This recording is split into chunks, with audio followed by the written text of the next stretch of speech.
So what is going on, guys? My name is Zero and welcome back to another video here today on the channel. Today we're going to be doing my Fall Guys tier list, and this is the tier list of all of the mini games that we do have in the game. I'm going to be giving my opinion of where I think they belong and the reasons why. Before we do get into today's video, if you guys are new to the channel, make sure you do subscribe. I'm completely addicted to Fall Guys. I'm already max rank on the Battle Pass, and if you guys love Fall Guys and you want to see some more videos, make sure you drop a like down below on the video so that I know that you do want to see some more. But here we are. With Fall Guys, we have all of the mini games at the very bottom. How many do we have in total? We have 25 different mini games in total. Obviously, some of them are the same mini game, but as teams, so technically it's the same mini game. But we have 25 different ones in the game right now, and I have my rough tier list over here. And then we're going to be creating it once again for you guys, and I'm going to be explaining why I think they belong where they do. So where should we start? Should we start at the top? Or should we start at the bottom? I think we'll probably start at the bottom. And we're going to be starting off with Fall Ball. Now this, in my opinion, is one of the worst modes in the entire game for various different reasons. The first one, Fall Guys has some kind of like issue with latency right now, so what you see isn't actually where things are in the game, hence why when you play other game modes like Tag Tail or whatever it's called, when people grab your tail, they're not right behind you, they can be like 5 meters behind you, which makes no sense, but that's because on their screen they're right behind you so they can grab the tail. It's weird. Fall Ball also comes into this problem where you can hit the ball head on and it doesn't connect properly, so it doesn't give you a clean header. But the main reason Fall Ball is such a huge issue is that teams are never bloody even. I don't know why, but every time you go down to like 13 people or 15 people left at the end, they decide to throw you Fall Ball, which means it's always going to be like 6 versus 7 or 7 versus 8, something like that. It's ridiculous. The chance of the teams being even in this mode is non-existent. I'd say 9 times out of 10, the teams are odd. And if you're on the team that's got less players, you're instantly at a disadvantage no matter how good the players are on your team. If the teams aren't even, you shouldn't be given a team game that unbalances the teams. It just shouldn't happen. Next up, we have Royal Fumble. This is one of the final mini games that we have in the game, and if you don't know what Royal Fumble is, because it doesn't actually appear that often, it's basically tail tag, apart from there's only one in the entire game. This is usually when there's like 6 of you left at the end, and basically you have like 2 minutes of people trying to grab the tail, and whoever ends up with the tail at the very end is the winner, and they get the crown. Like I said, the problem with this is that you usually have about 6 people running around chasing after one tail. With the latency, you can be running, they're nowhere near you, but they still somehow manage to grab your tail, because due to the servers and latency and all of that crap, they can grab your tail from miles away. It doesn't make any sense whatsoever. No! What? See what I mean? Like, that guy wasn't even next to me. It's also very, very frustrating if you can have the tail for 1 minute 50 of that whole 2 minutes, and at the last second, somebody grabs the tail, then all of the time that you've had the tail is pointless. And then the final minigame that I'm putting in the bottom stage is Egg Scramble. Egg Scramble, one of those modes, once again, which is another team-based game. You only have control over a small percentage of your whole team's effort, and if the rest of your team are crap, well then you're honestly stuck. You can't do anything. And Egg Scramble, you know, everybody fights over those golden eggs. I don't know why. I don't know if it's due to latency or it's just stupid players. But every time you grab an egg, why is it always your teammates that grab you? I just don't understand it. You'll grab an egg, you'll start running, and the next minute, a freaking teammate's grabbing hold of you. Then the egg goes flying, and then the other player gets it, like on another team. It's stupid. So those for me are the worst modes in the game. Now we're going to move over to C. I'm going to say these ones are bearable, but they're not the greatest. Some of these are just not necessarily fun, and that's why I've put them in to C. The first one is Hoarders. Now, Hoarders, once again, is one of those other team-based game modes with the giant balls. Not as bad as Fall Ball. I feel like you can have more fun with hoarders, but it's still a pain. If two teams gang up on one, then you don't stand a chance. And you have idiots that just hit the ball into the wrong zone and things like that. You know, the game's not great, but at least with it being a team mode, because there's so many people in the game, if you have unbalanced teams, it's not the worst scenario. Hoarders, not the greatest mode, but it's better than Fall Ball, Royal Fumble, and Egg Scramble. Next up, we have Tail Tag. Once again, I mentioned it with Royal Fumble. One of the major problems with this is latency. At the last second, if someone steals your tail, you're out, you get disqualified. And on top of that, we have Team Tail Tag as well, which I would say is arguably worse than Tail Tag, because you only have control over a very small part of your team. So if you've got a tail and you're running around and you've got a tail, well, there's nothing else you can do, is there? You've got to rely on the rest of your team to be able to get tails as well. The next two we have are probably only here because they could do some improvements. I don't mind them. First of all, we have Block Party. I don't really mind this one too much. I just feel like it's not too difficult. The only time you get disqualified on this one is if some stupid person in front of you falls, and then you just accidentally get knocked over as well. As far as, like, avoiding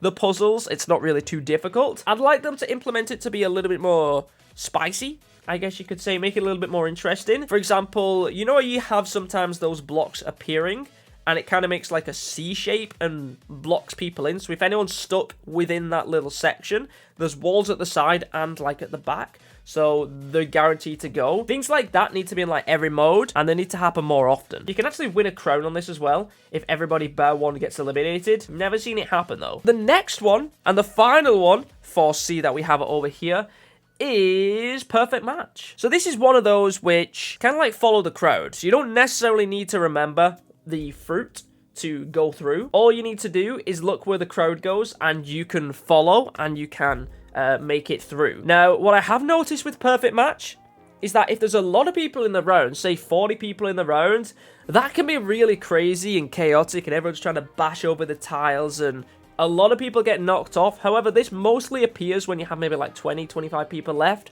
and that doesn't happen very frequently. You can play many Perfect Match games where hardly anybody gets eliminated, and it kind of sucks. Now we're going to move over to B, which is like the, you know, these are okay. These are all right. Some of these are actually quite fun, but I feel like they weren't worthy of going higher. So we're going to start off with Fall Mountain. Fall Mountain, one of the end mini games that we have in the game. You know, you race to the top, avoid the coconuts or whatever they're called, avoid the spinny things, and grab the crown. Problem with Fall Mountain, okay, right? It varies in players. You can have 5 people in Fall Mountain. You can have 20 people in Fall Mountain. It's crazy the range of people that you can have in Fall Mountain. And second of all, which is the main problem that I have with Fall Mountain, is that people spawn in rows. So you'll have people spawning at the front, you'll then have people spawning on a row behind and a row behind, etc, etc. And the problem with that is that if you don't start on that front row, you're already at a disadvantage, you know? You're already starting a meter, 2 meters, 3 meters back from everybody else, and therefore you're already at a disadvantage, making it much harder to grab the crown. For example, if you start on the back row and someone starts on the front row and neither of you make mistakes, that person at the front is going to have that 2-3 meter advantage to be able to grab the crown, and therefore have an easier and higher chance of being able to win. I don't know how they decide where people start at the front, but the fact that people have an advantage already by starting further at the front just doesn't make any sense. Next up, we have Fruit Shoot. This one is, I qualify most of the time on this one. I kind of stick to the sides, but Fruit Shoot, I was tempted to put it into C, but I thought it can be a little bit crazy, it can be a little bit chaotic, and I kind of qualify a lot of the time, sticking to the sides. Next up, we have Jinxed, where everybody's going to grab each other's butts and stinkify them. And I'm one that likes to get jinxed straight away. I kind of run to the other place to jinx them, because I find I'm pretty good at grabbing other people and jinxing the enemy team. When it gets to where most people are jinxed, because there's so many people on one side that are jinxed, they're going to then start jinxing the other people, and it ties up to 1 versus 1 most of the time. So there's one person on either side that's either jinxed or not jinxed, and at that point it comes down to the whole team working together to grab them. So it's either luck based on whether or not you're going to win or not sometimes, depending on where the other players are. With the latency again, grabbing people can be a little bit of a pain. You can be nowhere near someone, but they can still jinx you for some reason because of that latency. So it's one of those things, again, that hopefully they're going to get on top of with latency, because it can be a problem. I feel like I'm taking forever to go through my tier list right now. So we're going to try and speed it up a little bit. Next up, we have Rock and Roll. This one, I actually really like. 3 teams, roll it down. You can push further ahead to try and obstruct the enemy's balls. And it can be very good if you do work well as a team. I do like it. 2 teams qualify. 1 team goes out. I do like Rock and Roll. I think it's pretty fun. Much better than the other modes with the balls like Hoarders and like Fall Ball. It's pretty good. I like it. Next up, we have Jump Club. This one, I qualify most of the time unless I'm messing around or looking at chat when I stream. You know, it's literally the sweeper or whatever it's called from Total Wipeout.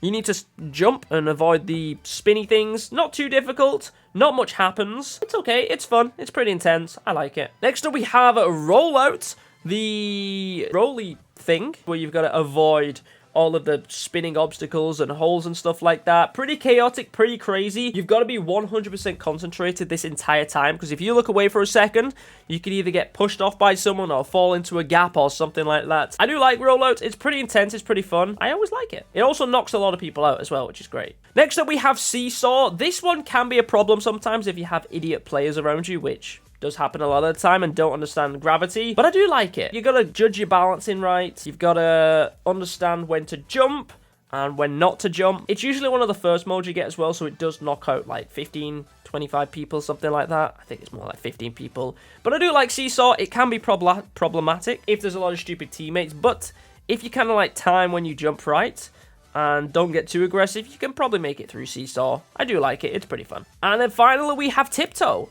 which is sort of like a stalemate where nobody wants to go first to try and discover the path when it gets to the end. However, I kind of like it because it's really intense. You've always got to be making sure you're not getting knocked off. As soon as that path's discovered, you've got to be straight in there with your reactions to try and get to the end. It is pretty fun. I do like it. And that's it for B. Now we're going to move over to A. First of all, we have Dizzy Heights. It's a pretty solid one. A lot of these tracks here, pretty solid. You just got to work your way through as the race and try and make it to the finish.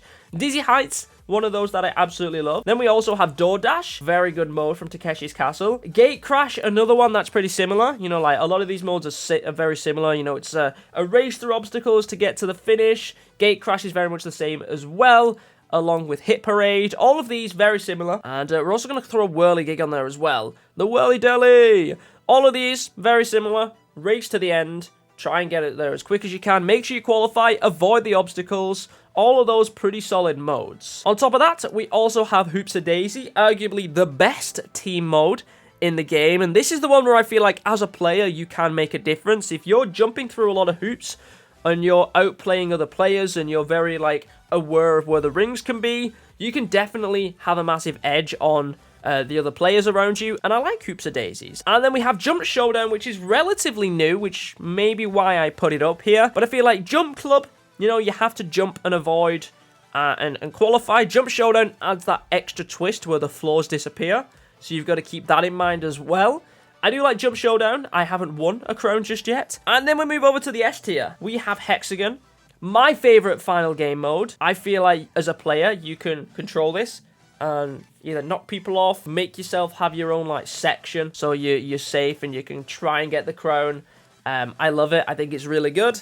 And then we also have Slime Climb, which a lot of people don't like, but when you know which route to take, it's actually really easy. And I found myself finishing first quite a lot of the time on Slime Climb, and I really enjoy it. It eliminates a lot of people, which is good.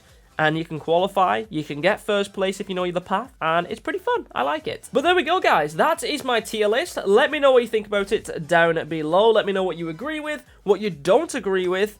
And if you do want to see some more Fall Guys, like I said on the channel, then make sure you do let me know in the comments down below and by dropping a like on the video. Nonetheless, thank you so much for watching. My name is Zero, and I will catch you all in another video.